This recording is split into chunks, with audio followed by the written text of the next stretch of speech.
Advocate Zandile Mshololo has asked the court to postpone the cross-examination of state witness Thabo Musia to allow her to read a second docket which has come to light that actually implicates Kelly Khumalo and the others who were in the house of being responsible for Senzo Meyiwa's murder.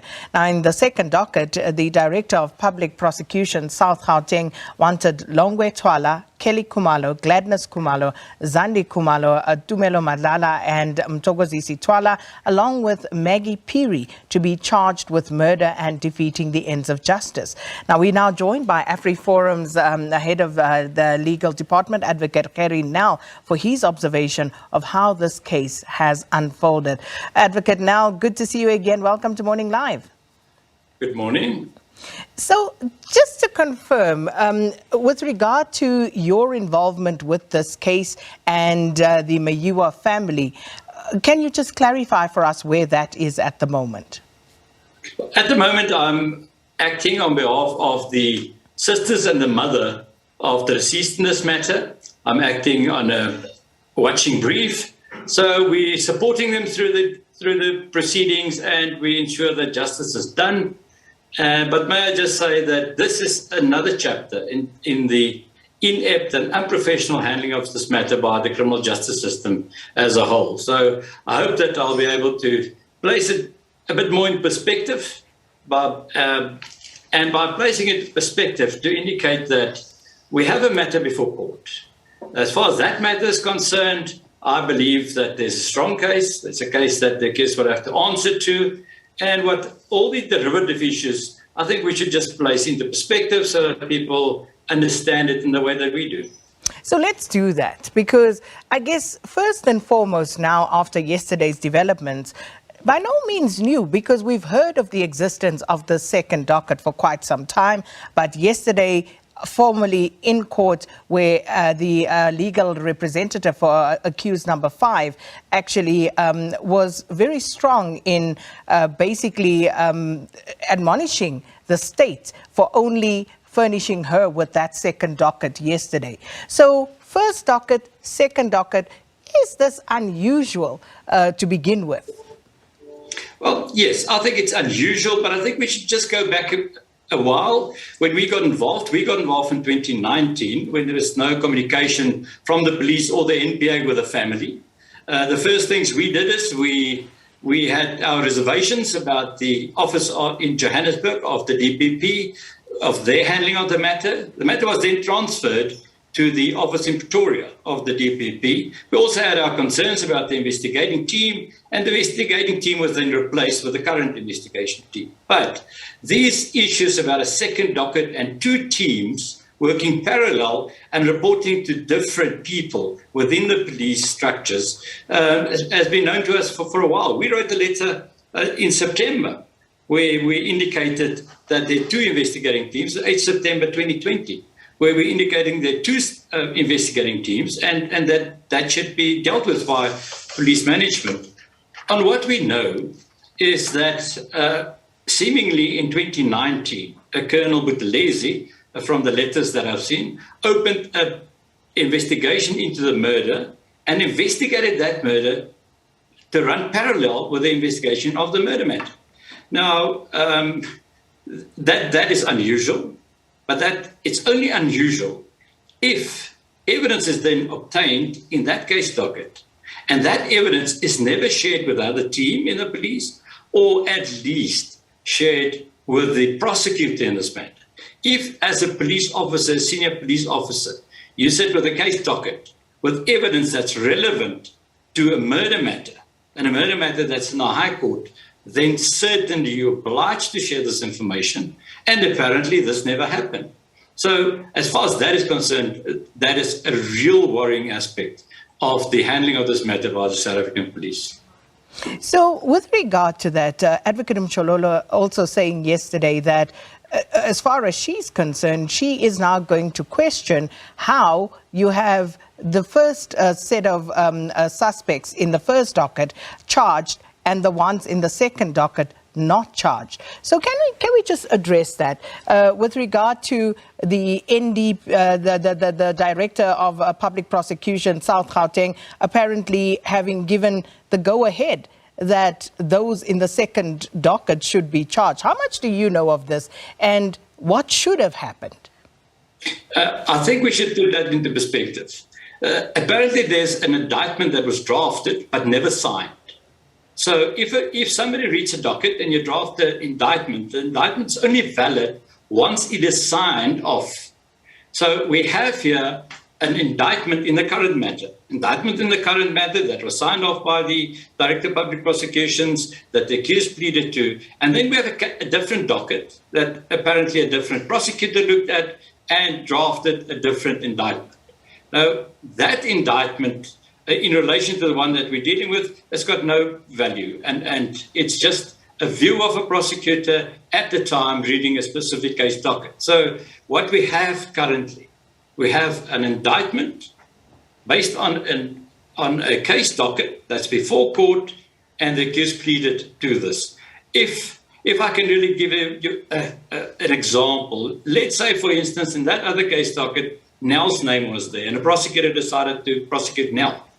He was not there, he's not involved. The prosecutor that read that docket, the second docket, the 2019 docket, decided not to sign an indictment, and that's my understanding.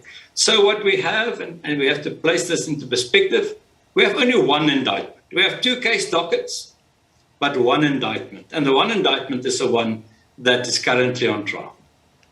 And this is as far as the investigation in the second docket has gone. So are we likely to see any further developments there, or should we read it as it stands to say that because that indictment wasn't signed, it most probably will not be signed? Indeed, I think that is the inference you can draw. But what bothers me a bit more is that there must be some kind of hidden agenda, or a deliberate attempt to derail the trial.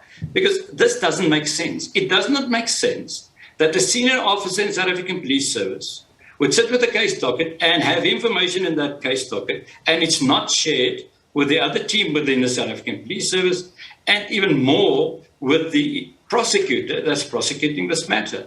Advocate Beloy placed on record yesterday that he'd been struggling to get hold of this case docket, and that he only received the case docket, I think, the day before, and shared it with Advocate Mshilolo as soon as he had the case docket. Now, that is worrying. That is worrying why that case docket was not disclosed. I think those are the kind of questions we have to answer. We have to answer the questions of how this matter was handled in the police, by senior police people, and not so much on the current trial before us. Because as far as I'm concerned, the current trial before us, there's an indictment, there's a case docket, and the accused pleaded. And on what I've seen and what I've heard from the public prosecutor, there's a very strong case. And that case should just continue. So speaking of this very strong case, do you believe that the 5 men who are currently on trial are actually involved in some or other way, or had been involved in what had happened in this murder? Well, yes, I've been asked that question quite a few times. And of what I know, the facts that I've been briefed on, the address Advocate Beloy made to the court before the matter started, the evidence that he indicated he will lead during this trial, I think we have to correct the case before court. The mere fact that a different investigating officer had a different view that was not shared by any state advocate or any office of the Director of Public Prosecutions is just so. That's their view. This is an indictment signed by the Director of Public Prosecutions. And I'm not saying that what's happening at the moment in the High Court is not an absolute embarrassment for the criminal justice system. It is. It's an absolute embarrassment for the criminal justice system. It's an indication of the inept and unprofessional handling of this matter by the police. But I think we should just keep perspective of what we're dealing with. And I'm sure that more will come known. I don't know what's in that particular docket. Advocate Mshilolo would certainly make clear what she's seen in the docket. And only then will we understand what the impact of this might have on the trial.